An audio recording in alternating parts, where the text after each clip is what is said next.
seed versus our number 3 seed. Both of these players had to defeat 328 players, or be at the top 8 of the 328 player field to get into this.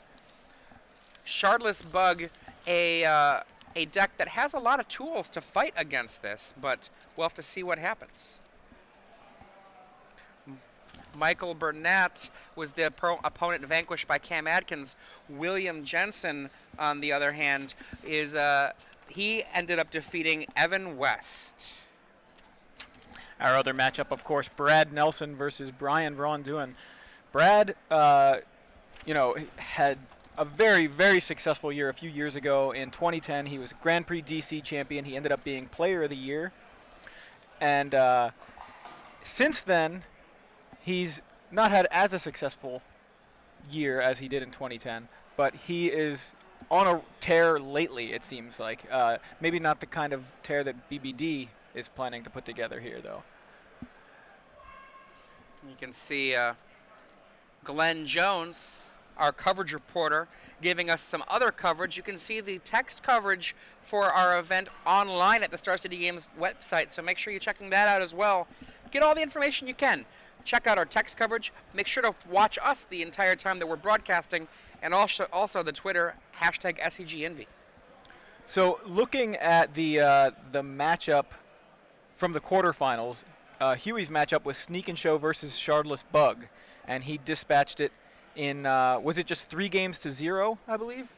I have that is a 3 to 1. 3 to 1. Yeah. 3 games to 1.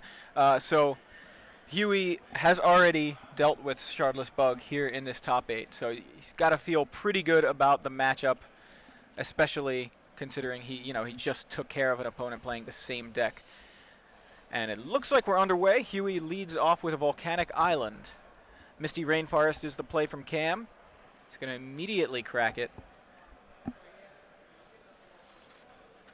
Looks like he's going to find an Underground Sea. And are we going to see a turn 1 discard spell from Cam? Turn 1 Thoughtseize, very likely at this point. Could also be a turn 1 Deathrite Shaman. One of the differences between Cam Adkins' list and his the other Shardless Bug player, Evan West, Cam Adkins has access to Surgical Extraction, which can be very effective in conjunction with the discard in breaking up combos. So maybe we'll see that come into play in games, in the sideboarded games. So Thoughtseize was the play, but Huey has a Spell Pierce for it. So Thoughtseize gets a Spell Pierce, but does not get the information from Huey's hand. Brainstorm from Huey.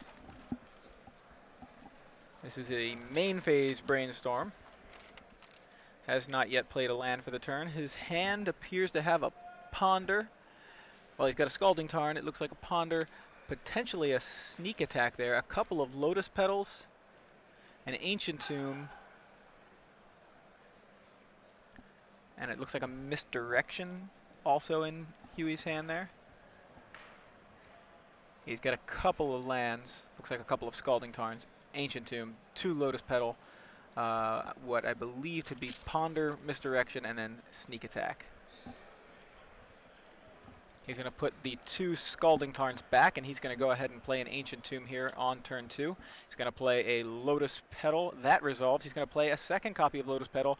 That resolves. He immediately goes for a Sneak Attack, and it resolves. Wow. So Sneak Attack is in play. Now the scary thing for Cam is how soon is he going to be facing an enormous threat? Brainstorm. Cam trying to get something together. A little bit of defenses of some sort.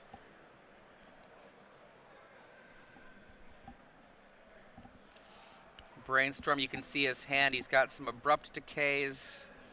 Jace the Mind Sculptor.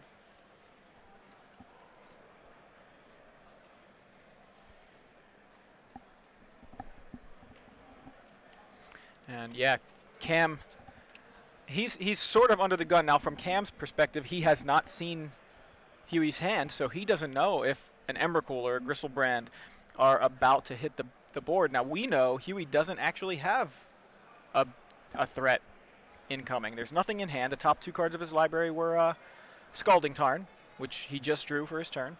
Now he can, of course, play and crack that and make a mystery card as the top card. He can actually play it, maybe cast a Ponder pre or post cracking the fetch, depending on how he, maybe what he sees here. He's going to Ponder first. 1, 2, 3. Was that a Gristlebrand? It is nope. not. It is a Lotus Petal, a Scalding Tarn, and a Sneak Attack, and Huey's going to shuffle. He's going to get a mystery card here. Huey wants more than anything else. I think Gristlebrand the best draw right now. One of the things that this deck does a really good job of impersonating is it impersonates the 2000-2001 era deck tricks, which would lay a Necropotence, use a Force of Will to protect that from to get into play, then draw a ton of cards to protect it again to finish off the game on the next turn. Yeah, that kind of mimicked here by Gristlebrand when he hits the board. Off the top is a Spell Pierce, so not the card Huey was looking for. He's going to play a Scalding Tarn here and pass the turn, so no threat incoming. And at this point, Cam has to know Huey's looking for a threat. We see a fetch land. Cam has another card on top that he doesn't want. He's going to get rid of that. Yeah. We see 3 dual lands now, 3 counters suspended, 3 for the Ancestral Visions. Yes, the Ancestral Visions was suspended last turn and will slowly tick down. Let's see if Huey can win the game before the Ancestral Vision refills Cam's hand. It's always possible. Or if Cam is going to be able to get some cards and put up more of a defense. It's kind of all up to Huey's top decks at this point. Yep, we see a Deathrite Shaman. And is that a double suspend of Ancestral Visions? Double suspend, yes. So now Cam is going to be drawing a ton of cards in a few turns if he's still in the game. And Huey actually replaces the double counter that Cam was going to use for both of them with a single counter. Brainstorm, will this find it? 3 card choices here, 3 more chances. There it is. Yep, and he finds Emrakul, Sneak Attack, Island. Remember, that's not enough to just win the game, though. It will nuke Cam Adkins' side of the board and knock Cam Adkins down to 3 life, but it won't kill him. So Huey puts a couple back, immediately cracks the Scalding Tarn to refresh the top of his library and shuffle away the cards he put back. Finds a Volcanic Island. And things are looking pretty good for Huey here. We'll see how things go. His opponent is currently tapped out. That Deathrite Shaman is summoning sick. And an Emrakul off a Sneak Attack is the play. Cam Adkins has to sacrifice all of his permanents, including his lands. It's going to take 15 from the Emrakul, falling to 3. And Cam Adkins basically completely reset. The good news for Cam is, well, he's not dead, and he's got 3 copies of Ancestral Visions waiting in the wings. I'm not dead yet. I'll bite your legs off. it does kind of feel like that's where Cam Adkins is sitting. Yeah. And that's not even a reference to Huey's height. If you're just joining us, I'm Adrian Sullivan here with Joey Pasco. And you can see Cam Adkins, no permanents, but he does have 3 suspended Ancestral Visions at 2, 3, and 3 respectively. And he's hoping, a pass. He needed to get running land here. And there's the Gristlebrand to finish things off. Yep, Sneak Boom. Attack into Gristlebrand, hit you, and that's game 1. Huey Jensen 1 game up versus Cam Adkins. Shardless Bug falling to Sneak and Show in this first game of 5 in the semifinals of the StarCityGames.com Open Series featuring the Invitational. Wow, so we're going to have another winner, though. We had our first win so far in this top 4, and that was William Jensen defeating Cam Adkins in the first game of this best-of-5 match. But we're going to have another winner out there as well with our StarCityGames.com premium giveaway. And the way this works is actually pretty simple. We're going to ask a trivia question. We do this every round that we do these top 8s. We did it for all 3 rounds of the Standard. We're going to do it for all 3 rounds of the Invitational. And we'll do it for all 3 rounds of the Legacy. In the quarterfinals, we give away 3 months. That's right. We're in the semis now. We give away 6 free months of Star City Games Premium. And in the finals, we give away a full year. What you have to do, someone will ask a trivia question. You answer it correctly and use the hashtag SCG Premium. You can see right there below. Right down under SCG Live. It doesn't matter if you put anything else in there. We just want the correct answer and hashtag SCG Premium. You have the trivia question. What is it? So this is a pretty simple one. I want to give you guys a really good chance at winning. So we've got 4 invitationals a year. Right, this is the 3rd one. We had one in Atlanta. We had one in Somerset. We've got one right now in Indianapolis. Where is the next invitational? So for 6 months of free premium, where is the next StarCityGames.com Open Series featuring the invitational? That's right. In 2013. It is the final one of the year. And that's going to be December 13th to 15th. So remember, hashtag SCG Premium. And meanwhile, while you're trying to use Twitter to, you don't have to be quick, just give us the right answer. Get that answer into us. We're going to look at the sideboards. They might have to be quick. You saw how fast William won that last game. he may just steamroll Cam. You never know. You just have to have your answer in by the end of this match, which is when we will announce the winner. At least by the end of the round. By the end of the round, in fact. Yes. We will be covering the other match if there is time. Now, we talked about it earlier, the existence of surgical extraction in Cam Adkins' deck. One of the things that is a fragile element of Sneak and Show, we saw it for a few turns there. William Jensen had Sneak Attack in play, but didn't have a creature. Yeah, he's got 8 main deck monsters. He's got 4 Emrakul, 4 Gristlebrand, and that's pretty much it as far as his threats go. That is it. That is the only way he has to win. Now, he does have 3 copies of Jace the Mind Sculptor in the board that is theoretically a win condition. That's true. There is the possibility of Jace as the kind of a backdoor win attempt here. But Cam Adkins, if he's able to make William Jensen discard one of his creatures and then surgically extracts it, that would remove half of the traditional win conditions from William Jensen. Now you might wonder, Emrakul though, it gets shuffled back in. Well, it does live in the graveyard for a moment. Yes, it triggers. So you can respond to that trigger. Once Emrakul hits the graveyard, trigger on the stack, surgical extraction on your Emrakul. Emrakul is not shuffled back in. If that surgical extraction resolves, Emrakul is stripped from Jensen's deck. Yep. And so that's something Cam Adkins will likely be looking to do. One of the things to look at here, though, the sideboard of William Jensen, 3 Blood Moon. They might not be a finisher, but what they do is they remove all of Cam Adkins' ability to cast spells. He has no basic lands in his deck. Unless he has a Deathrite Shaman in play, a Blood Moon in play would turn off Cam Adkins' access to the color of mana he needs. Yeah, 0 red spells in Camden's deck. 0 red spells, 0 basic lands. So aside from that, we see Notion Thief in Cam Adkins' sideboard. That's a possibility in a matchup where we see Brainstorms. It's not necessarily a great spell, but it's something to consider. Pernicious Deed is a good way to clear out some Lotus Petals if they happen to be hanging out, or you can pop it for 4 to clear out the sneak attack if that happens. Golgari Charm, interestingly enough, can also kill a sneak attack as well as kill Blood Moon. If the Blood Moon resolves, you can put the mana in your pool in response and then afterwards try to destroy the Blood Moon. Spell Pierce, a great card in this matchup. We already mentioned Surgical Extraction, and Hymn to Torak, also a good card. That is a lot of cards he could bring in potentially. Yeah, trying to take a look at both sideboards here. What does Huey bring in based on what he expects out of Camden's deck? And he's got a couple of he's got 3 copies of Leyline of Sanctity, particularly good against targeted discard, of which there is in Cam's deck. So Leyline of Sanctity, certainly an option. 2 copies of Through the Breach, which is the one-shot sneak attack effect. It is a little pricey.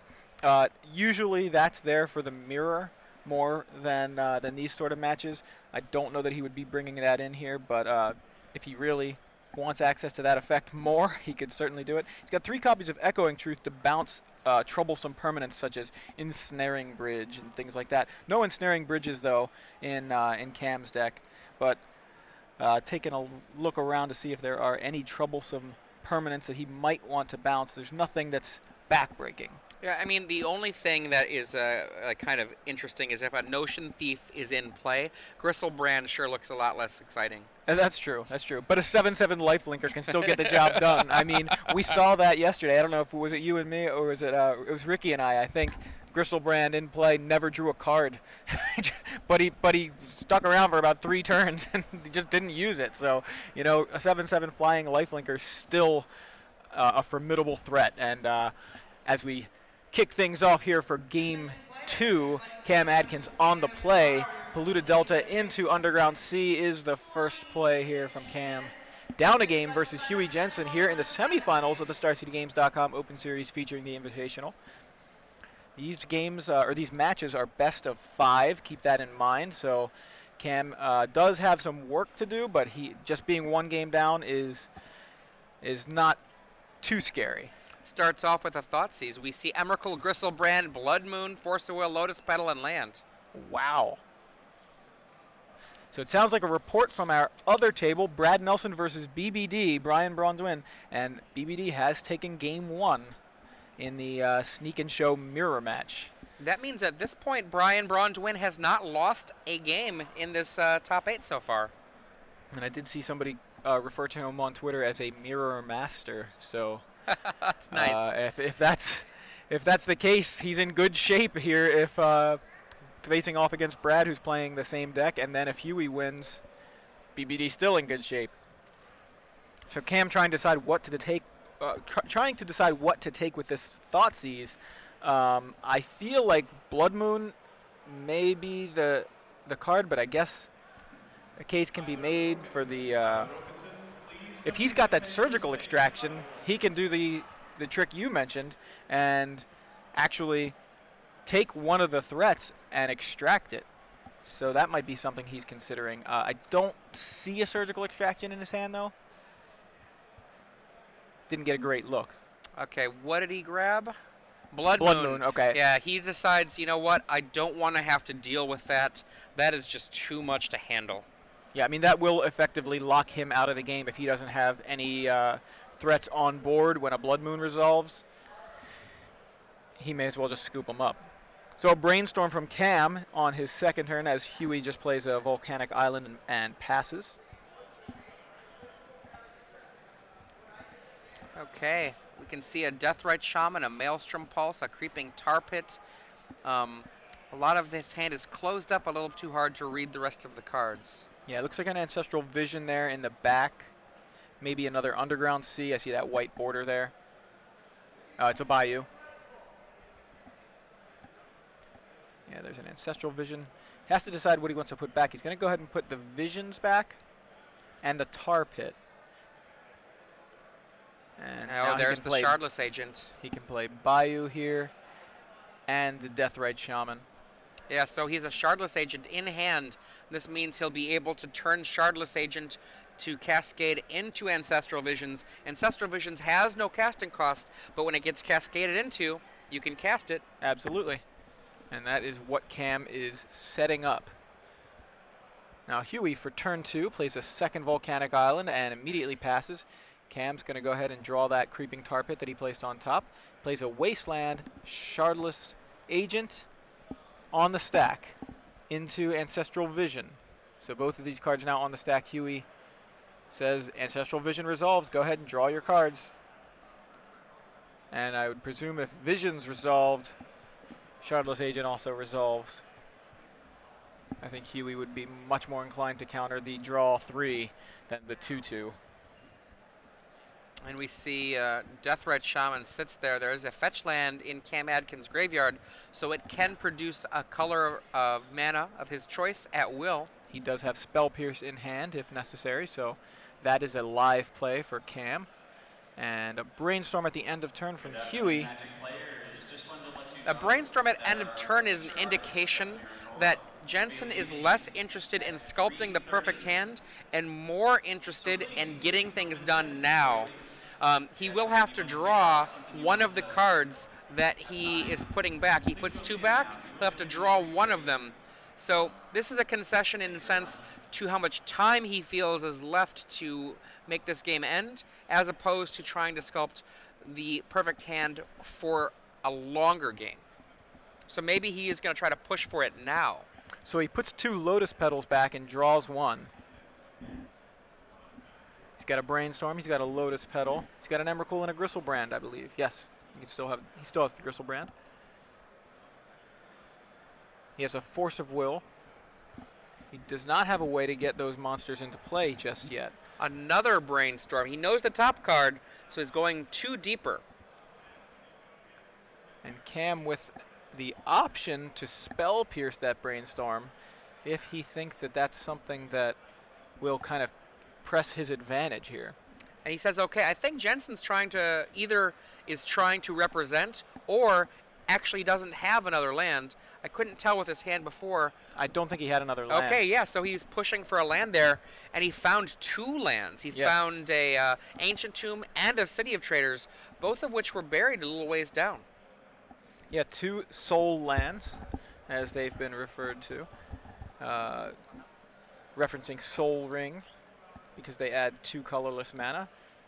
But yeah, City of Traders and Ancient Tomb, 2 of the lands that make this deck so explosive. So he finishes resolving that Brainstorm. He's going to play the he's going to play a Lotus Petal here. Does that resolve? Cam says okay, and Lotus Petal number 2 comes down. Does that resolve? So Huey could be walking into a Maelstrom Pulse on Lotus Petal here, although I don't know how valuable that is for Cam. Ancient Tomb. Ancient Tomb for Huey, and he does not play the 3rd Lotus Petal. He passes back. He did appear to think about playing that 3rd Lotus Petal, and maybe actually thought of the existence of Maelstrom Pulse in his opponent's deck. It is just a 1 of, but he may be counting on that mana from Lotus Petal. Doesn't want to lose it. One of the things that's different about all of our top 8 competitions, once you get to the elimination rounds, you have access to your opponent's deck list. And before the match and during sideboarding, you can look at their deck list at will. So these players have full information, as opposed to in the Swiss when they have to kind of work with just what they're able to see. Yeah, Maelstrom Pulse on Lotus Petal not actually as scary as it might seem at first, because sacrifice the Lotus Petal that's targeted, and you still get to keep any additional Lotus Petals in play. But it still could force Huey to use it or lose it. We see Cam Adkins wastelands that Ancient Tomb, trying to keep Huey from being able to have the kind of mana where he can cast a card like Sneak Attack and have Counterspell backup and be able to activate it. Yeah, at this point, Huey has access to 4 mana, but we know he has a City of Traders hanging out on top of his library, so that represents 6. So he could potentially play Sneak Attack, resolve it, and activate it in 1 turn. So there's that Maelstrom Pulse. And he does on exactly a what Lotus you said. He's like, yeah, I'll sacrifice it. That's fine. So 1 for 1. That for Jensen, that has to actually feel like a real great moment for him. That Maelstrom Pulse did not do very much. He's got a City of Traders on top, so he's still got, in the mix, there's a City of Traders in the mix of his cards. Island in there. Effectively, Cam sort of, he Stone Rained and he Wastelanded that turn. In a way. Yeah, in a way. I mean, it's almost like a Ponza deck here with a 2/2 attacking, and then like... Right. Yeah, he's got the Deathrite Shaman online. He's attacking with the Shardless Agent, and he Wastelands away an Ancient Tomb, and is able to deal with a Lotus Petal. So he's trying to keep his opponent from actually having so much mana, and he successfully does that. Unfortunately for him, Huey actually has access to even more mana. He's got that City of Traders, as I mentioned. I believe that is still on top of his library. So plenty of mana available to Huey. What he needs is a way to get these monsters into play. And we just have heard from our director that Brad Nelson has won Game 2, giving the first game loss to Brian Braun to win in this top 8. Now, Brian Braun to win, I believe he actually conceded to Brad Nelson in the Swiss to help bring Brad into this top 8. Very interesting little dynamic there.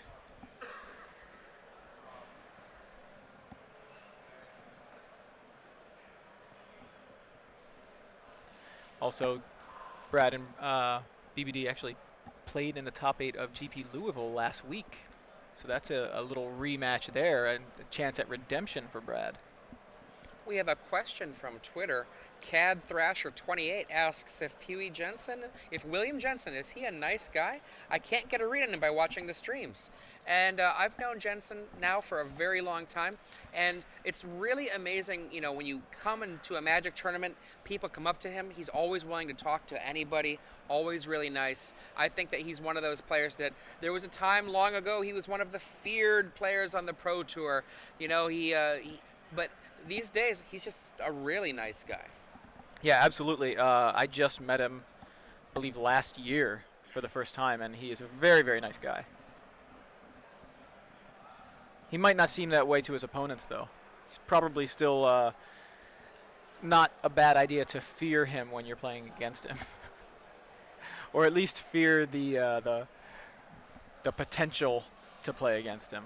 When you're actually in match, you should probably just try to put that out of your mind. But Creeping Tar Pit joins the party. It's going to be a Shardless Agent and Creeping Tar Pit coming in. You can see the Deathrite Shaman able to make mana, able to do 2 damage or remove 2 life from the opponent.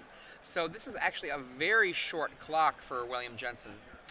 Not only that, Cam has the Surgical Extraction in the hand now, and he just needs a way to get those threats into the graveyard with something like a Thoughtseize, and he could do that. He could strip Huey's hand or Huey's deck of one of his threats. Now the thing is, Huey's got one of each, so that plan doesn't seem as appealing as it otherwise could. But Cam's actually he's in pretty good shape now. He's got an Ancestral Vision ticking down to 2 counters. Deathrite Shaman not activated there at the end of that turn. So he missed an opportunity. Creeping Tar Pit and Shardless Agent going to work. Jensen would be at 2 right now and would have been dead. He forgets to do it again. Wow. I mean, maybe what he's doing is trying to prevent, I guess, a Through the Breach, but a Through the Breach when he can't attack doesn't do anything. Yeah, that's interesting. You just forget about the Lavamancer side of Deathrite Shaman. In they come. It doesn't matter because Huey has to take the hit from Shardless Agent and Creeping Tar Pit, and Huey unable to put anything together that game. I think he saw all 4 of his Lotus Petals and a couple of his threats, but no show and tell, no sneak attack, and apparently no Through the Breach either, which may or may not be in the deck still. But wow, out of up to 10 cards, Huey unable to find even one of them, even after a couple of brainstorms. So yeah, now he was given a few extra turns by Cam there. Cam on the left, Cam Adkins from Atlanta. We mentioned this earlier, an Invitational qualifier winner, and so many paths here. William Jensen certainly had many, many ways in which he was already qualified for this Invitational event, and not to mention just having won an Open Series event. And one of the things that's been really neat watching Jensen reintroduce himself to the game of Magic, he is one of those players, a classic all-time best of the game player, a reason that he's in the Hall of Fame.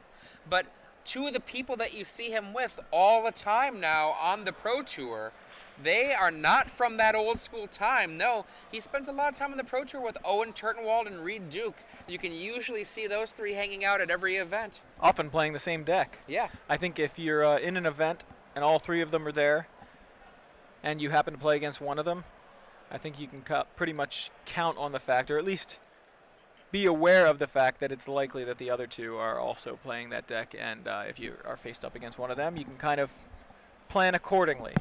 In this event, I believe all 3, in Standard, I believe all 3 were on Esper. They definitely, at GP Louisville, all 3 were on Esper control for Standard. William Jensen here. I'm not sure what Reed and Owen were playing in Standard, but William Jensen on basically with a couple of small variations, the same list as the SCG players that we've been seeing a lot. Brad Nelson, Brian Braun-Dwin, Jerry Thompson, all of those players all playing Sneak and Show as well. And they've only lost so far to each other. Brian Braun-Dwin defeating Jerry Thompson. And right now, the other bracket, that is Brian Braun-Dwin versus Brad Nelson. You're watching Cam Adkins versus William Huey Jensen. Yeah, I think Reed was on Elves for Legacy. Not sure that's what right, Owen was he on, was. but Reed was on Elves and Huey obviously on Sneak and Show.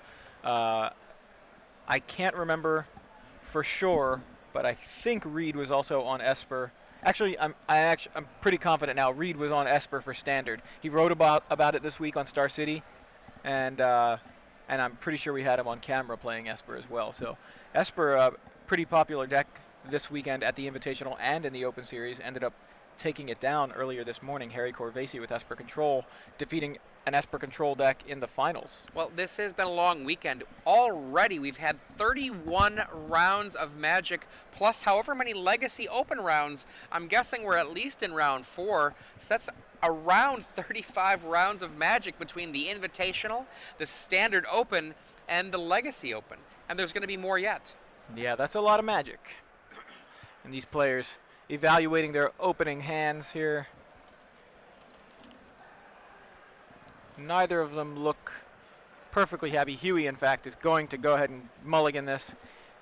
Cam looks like he's still deciding, but I think he's going to keep. We'll find out for you for sure. If you're just joining us, I'm Joey Pasco in the booth with Adrian Sullivan, coming to you guys live from Indianapolis, where the StarCityGames.com Open Series featuring the Invitational is underway. In fact, the top 8 is underway. In fact, the top 4 is underway. The semifinals happening right now. All tied up here in this match between Huey Jensen and Cam Adkins. Cam Adkins on Shardless Bug just took a game from Huey, game 2, after Huey used a sneak attack Gristlebrand to end game 1 after a sneak attack Emrakul annihilated Cam's board. And Cam finally decides to keep his 7. You can see just in the background there, Brad Nelson off to the left of William Jensen. See his arm. Yeah. A little bit ago, he was looking at William Jensen's hand, just checking in, seeing whether William Jensen was going to mulligan or not. What's happening over there? So, yeah. Now I'm bored of my match. What's happening in the other match? You know, that is actually one of my weaknesses as a player, is that sometimes I start paying attention to the matches around me. I like to watch Magic so much, I need to watch my own games. Preordain is the first play from Huey, and it resolves. He's kept his 6 cards, and he's going to bottom both. Draw a Force of Will off the top. His hand appears to be Emrakul, Force of Will, and Ponder, I believe, is the 5th card there. Cam Adkins now. Turn 1 Deathrite Shaman. It's a good start. One of the best Bird of Paradise style cards of all time.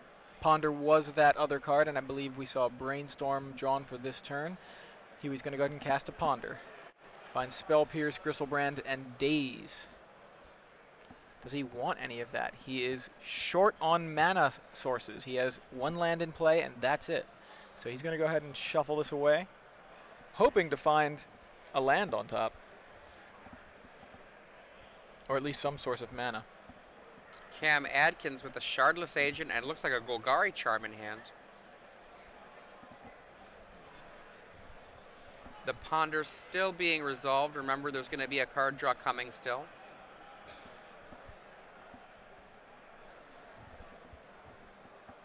And Huey finds a land. It's an Ancient Tomb. It's a good one. Doesn't produce blue, so we can't play it and then Brainstorm here, but it's a land. Passes back to Cam. Does Cam have a Wasteland? Does not appear to be the case. He does have 2 copies of Liliana of the Veil in hand, if I saw correctly. Brainstorm from Cam here on his main phase. He's looking for a fetch land. Looks like he's got quite a few fetch lands. There we go. Misty Rainforest can shuffle things away. He's got an Ancestral Vision. Does he have a Shardless Agent in hand? If he's got the Shardless Agent, he can do the same thing he did last game. And and cascade into the Ancestral Visions.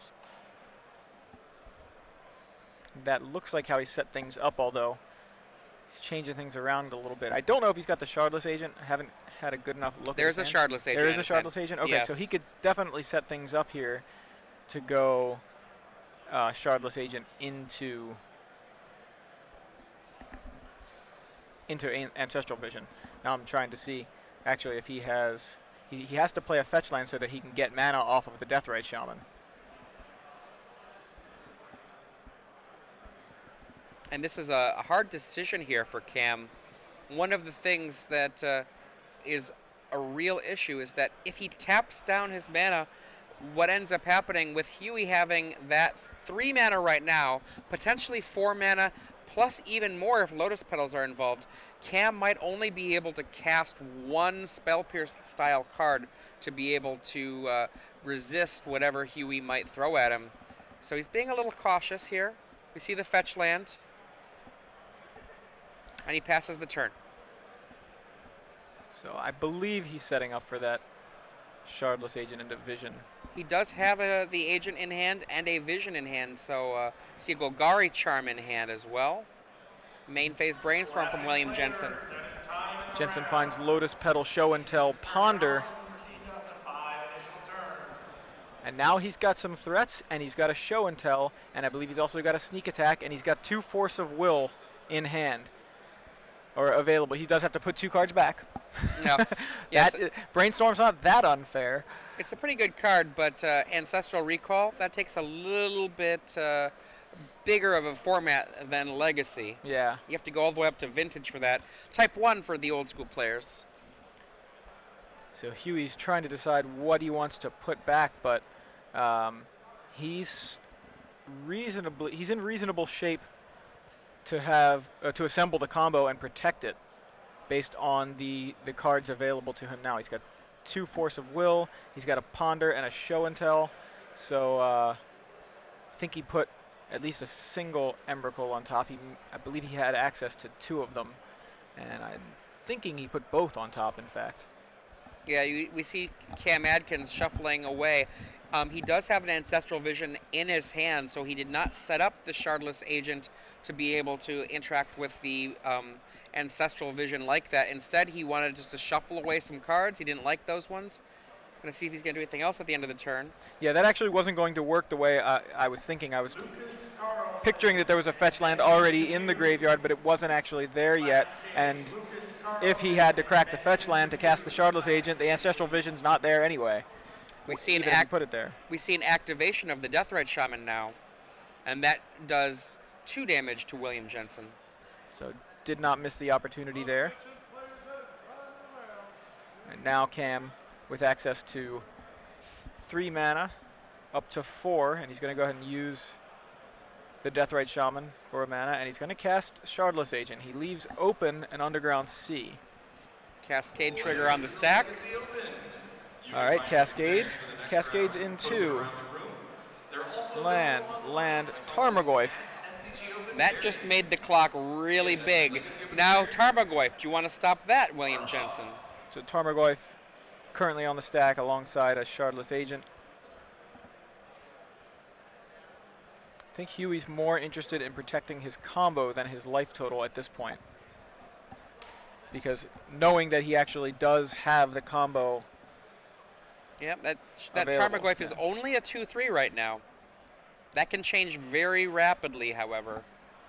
All right, so Huey draws Emrakul for the turn. His hand is Lotus Petal, Ponder, Force of Will, Sneak Attack, Show and Tell, Emrakul.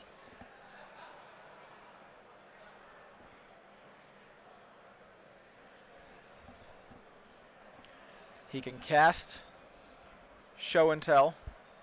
He can use Force of Will, removing Force, or Force of Will, removing Ponder to counter something for free. He could also play Lotus Petal and cast the Sneak Attack, but not activate it this turn. I like Show and Tell, put Sneak Attack into play, crack the Lotus Petal, and annihilate Cam Adkins' side of the board. I like that. I like that line. Let's see if that's what Huey goes with. God, annihilate is such a great mechanic. The keyword is perfect, right? Because you just want to say, wow, he just got annihilated. Yeah, you know, if you said decimate, then there would be a lot of people that would say that wasn't 1/10 of the cards. All right. Ponder. He's going to cast the Ponder. So Huey on a different line of play than us, although he still actually has the Lotus Petal there. He still could go show and tell, but he'd need to find a land. He does not find a land there off of that Ponder.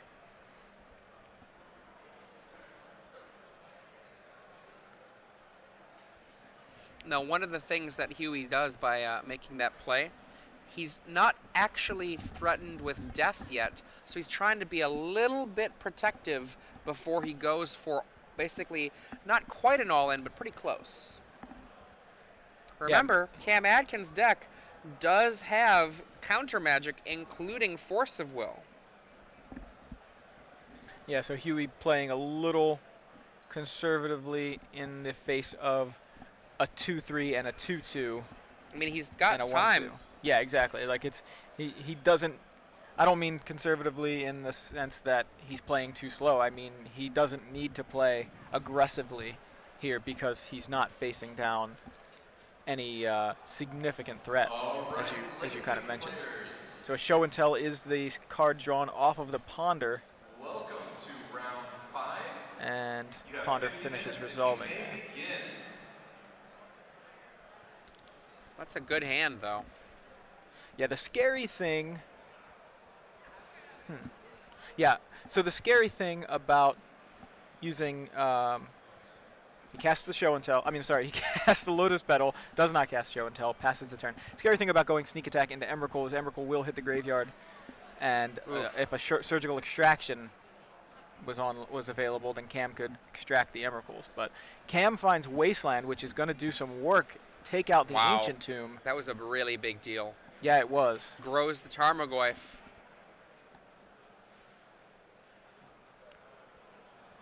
So Tarmogoyf a little bigger. It's going to crash in here for 5. Pass the turn with Deathrite Shaman available and 3 lands untapped. You can see Cam does have Golgari Charm. He's got Ancestral Vision. He's got Liliana of the Veil. There's a land. Looks like a Misty Rainforest. And Huey is going to pause the match momentarily. I don't know if this is a judge question or something else, but Huey going to take a quick break. It appears he's speaking with the judge right now. Okay. And stepped away from the table. He wanted to ask a question. And I wonder if it's about, because we've got a lot of old cards in his hand, I wonder if it's about show and tell, you know, because show and tell does not put, for example, I believe, Planeswalkers into play. Right. It specifically names certain permanents, and Planeswalkers did not exist then, so Planeswalkers not an option off of a show and tell. Now, that's a possibility. There are other possibilities as well. I mean, this is a very complicated game, the game of Magic the Gathering, so who knows what Huey's asking about. Huey is a very experienced player. He's been playing for a long time, and so I'm certain that whatever the clarification he needed, it's probably something that, here we go, 1, 2, 3, show and tell. Does that work? You can see choose an artifact, creature, enchantment, or land. Oh. And Cam is like, I got one. Yeah, and he chose Planeswalker, which is actually not going to work. And that's another thing. I mean, maybe Huey said, what if he chooses a card that he can't name? And Cam is now reading the card. So, yeah, now this is the question, is the fact that Cam actually put a card down indicating that it resolved, and then, yeah, he's switching it, so it's resolving anyway. But I wondered if he could actually back up and be like, oh, well, no, I can't put a Planeswalker into play. Can I counter that? So, Creeping Tar Pit is what Cam puts into play. Now, Liliana in hand? Yes, Liliana in hand is still going to, it's gonna matter here. We're going to have a big fight on this Liliana, that's for sure. As long as Cam has the cards to fight with. Because he can cast a Liliana, but does he have any counter spells? I see Ancestral Vision, I see Brainstorm, I don't see any other blue cards in hand. So Liliana of the Veil is on the stack now from Cam Adkins after Show and Tell from Huey Jensen resolves. getting him an Emrakul. And here we see Force of Will from Huey. Brainstorming response. Looking No. for something. Nothing. Nothing It's there. not there. Huey does still have a Force of Will, but his other card is a Sneak Attack, so he cannot Force of Will back. Not going to be relevant, it looks like, but just something to keep in mind. So Cam has to put a couple cards back, keeping Huey in suspense as to whether or not he found a counterspell or a way to force that Liliana into play. And Liliana to the graveyard. Force of Will resolves. Huey also loses a life off of that, but I think he's okay, considering he doesn't lose his Eldrazi. Yep, and Cam Adkins reads the card. Yeah. God, what are all the things that does? What does that one say? Jeez. There's a lot of abilities on it. If you count it, there's actually 15 abilities. Yeah? Yeah. I think I did hear about that, because it's a 15-15. And, yeah, maybe we'll break that down for you. You have to cheat in order to get to that 15 ability count. Yeah. Annihilator 6, that's 6 Annihilators. Oh, look at that. There you go. Protection from all colors, etc. That's 5, right? Up to 11, There right? you go. So it can't be countered as 1. Take an extra turn, 2. Flying is 3. Protection from colored spells, that's 8, right? Yep. Plus the 6 is 14. And when he's put into a graveyard, 15. 15, there you go. Boom. And speaking of 6 of those abilities, or actually, I'm sorry, 7 of those abilities happening right now being the Flying and the Annihilator trigger. And we see a land fetched out by Cam Adkins. Looks like he's going to get one last little ding with his Deathrite Shaman. And I bet you he's going to have his Tarmogoyf be the sole survivor of this annihilation. Yeah, Annihilator 6 is going to... Actually, Annihilator 6 is going to leave him with 2 guys. Well, that's a good point. He does have that extra land. The land that he put into play with the show and tell. All right, so I believe at this point we're at Annihilator trigger on the stack. He does ping with the Deathrite Shaman. Cam trying to figure out what his best plan is, because while he is being annihilated right now by an Eldrazi, he's got his opponent to 9, and he's got he's got a Tarmogoyf on board. He's got a Deathrite Shaman and a 2/2 Shardless Agent. So he's like 1, 2, 3, 4. Oh man, it's just 5. So many permanents. Yeah. 6 is a lot of permanents. Yeah, I think the Deathrite Shaman is correct, but it's counting on the fact that he's going to be able to find a land to be able to activate that ability. And he does have a fetch land in hand, so I like the keep of the Deathrite Shaman. Tarmogoyf and Deathrite are the lone remaining permanents on Cam Atkins' side of the board. Huey Jensen with 2 Volcanic Islands and an Emrakul. Oh yeah, don't forget about that one. That's a big one. We have sorcery, instant, artifact. We have a land. We have planeswalker. Creature. We have creature in the yard. That makes Tarmogoyf a 6. Wow. Is Cam Atkins 1 damage short? That looks to me like 1 damage shy. Now, the question is, did Cam Adkins, was there a moment in this game where he didn't get 1 damage in? The Golgari Charm won't help him make the kill. Yeah, I was trying to see, does that have a mode that would mess things up a little bit somehow or do anything? No, it's just he can shrink Emrakul to a 14-14. Doesn't really do much. But Huey able to put something together there and take game 3 from Cam Atkins. Huey leads 2-1 here in the semifinals of the StarCityGames.com Open Series featuring the Invitational. Live from Indianapolis, I'm Joey Pasco, joined by Adrian Sullivan in the booth. We are SCG Live. You can tune in every Open Series and Invitational weekend and catch live coverage of Magic the Gathering all weekend long. We've got Standard on Saturday. We finish up the Standard semis and finals on Sunday mornings, and then continue on with the coverage of Legacy on Sunday. Yeah, so we have one note on Twitter. I don't remember if this is the case or not, unfortunately, but one of our spectators is saying that Cam did miss a death right ping earlier in the match. Wow. I mean, we did see him miss them earlier in the match, but in that game. Oh, in the game. Yeah.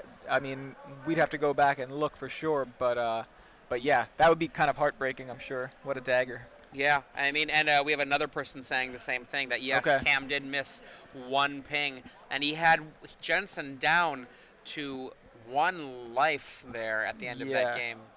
Or at least I think he was about to before he scooped. Effectively 1 life. He would have been able to get him to 1. So, yeah, and if you guys want to join in the discussion on Twitter, you can always tweet at SCG Live during the events. We try to keep up as much as possible. We're trying to mostly focus on the match in front of us, but we do from time to time check up on Twitter and interact with you guys. At SCG Live is the Twitter account. Hashtag SCGINVI is the hashtag for this particular weekend and this particular event. Every event gets its own hashtag, and you can tag your thoughts about the event with the hashtag, and we will be taking a look at that as well. Another way to get involved. Thank you to Garrett Jacks and Cloud Scraper for those notes on the previous game. Cam Adkins, Shardless Bug on the left. William Jensen, Sneak and Show on the right.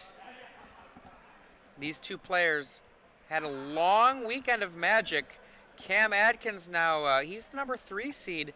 In order to get here, he defeated Michael Burnett. This Atlanta player, Cam, facing off against a mainstay of Chicago Magic, who, if you've been playing since, I believe, around 99 or 98, you'll probably have played against Michael Burnett at some point. William Jensen on the right, the recently inducted Hall of Famer, and he had a pretty solid Hall of Fame class coming in with Lou Scott Vargas, LSV, and Ben Stark this last year. Yeah, always interesting to see the makeup of the Hall of Fame classes every year. I get excited every year to kind of see what's going to happen, who's going to make it in. One player that I voted for this year that did not make it in, Chris Pikula, Meddling Mage, was hoping he would get in.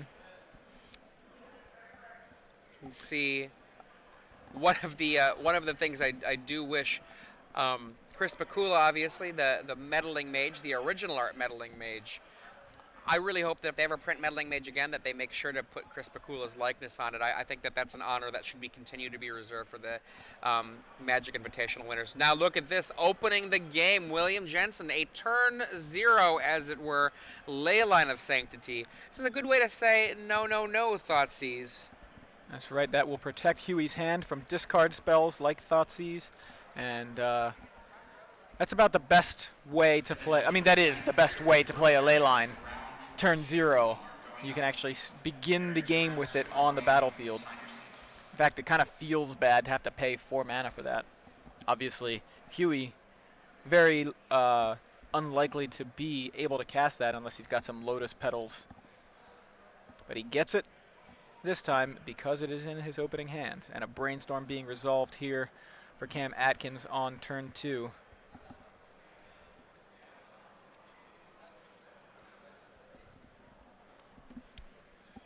This has got to be a very precarious feeling if you're Cam Adkins.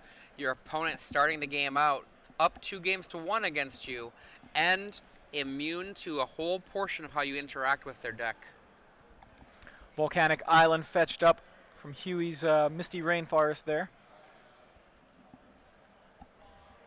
He's got a Gristlebrand in hand. He's got an Ancient Tomb. In fact, he's got a pair of Ancient Tombs. He's going for Blood Moon. Oh, my God. If this Blood Moon resolves, it's backbreaking, and I think that means Huey's on to the finals. That is it. Blood Moon, non-basic lands or mountains. That means Cam's entire mana base produces only red mana.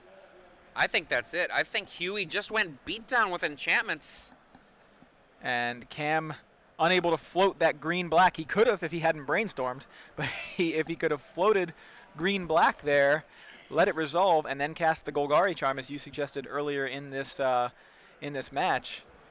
That was a possibility, but he didn't have it there. So yeah, Cam, I think he's just trying to figure out, is there anything I can do with all red mana sources? I'm looking at his list. There is nothing he can do. That is it. Wow. Wow, I mean, and that's the power of Blood Moon, and we did mention it. 3 copies of Blood Moon in the sideboard for Huey Jensen, and Blood Moon, it is just backbreaking. One of the things, Blood Moon and Price of Progress, these were 2 cards back in the day that were kind of, they were the rare hosers. Play fair, buddy. It sounds like some excitement in our other match as well. Going to Game 5, Brad Nelson versus Brian Braunduin. And, wow, a Game 5 forced. And we'll be taking you guys over there as long as it's still happening when this match ends. We'll bring you guys coverage of that. So it's crazy. So you're asking yourself, okay, well then how does Huey win, right? Well, all those lands are mountains, and Sneak Attack only needs mountains. Oh, but Huey says, I'll just cast another Blood Moon. Just in case.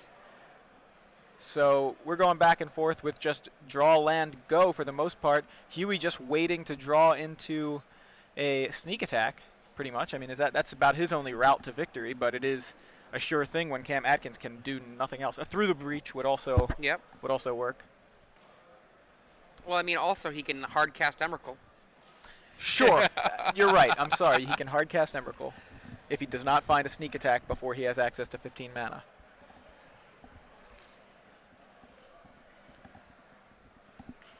Yeah, if you're just joining us, all of those lands are mountains. That's what Blood Moon says. Hymn to Turok discarded there from Cam. Pass, pass, pass, pass, pass.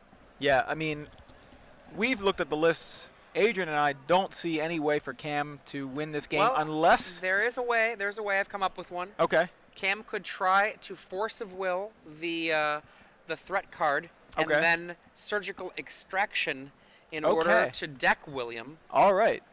I like this. I like this plan. This is interesting. So let's see what happens. So Huey, of course, discarding Spell Pierces because he can't cast them for free and he can't cast them off of mountains. Huey's trying to make a case for Cam to scoop, I think. At least that's what I'm getting just from the hand motions, obviously. And Cam's like, I got stuff. That's right. I got stuff. All right, here comes a Sneak Attack. If Cam says that resolves. Hey, all right, here's the team. Boom! Attack. But yeah. I don't know why you wanted to play that one out. I'd like to get some rest between rounds here. Wow, so Huey Jensen on the back of Blood Moon there takes the 3rd game of the match for himself. It's actually the 4th game of the match, but his 3rd win of the match, and that will do it, putting Huey Jensen into the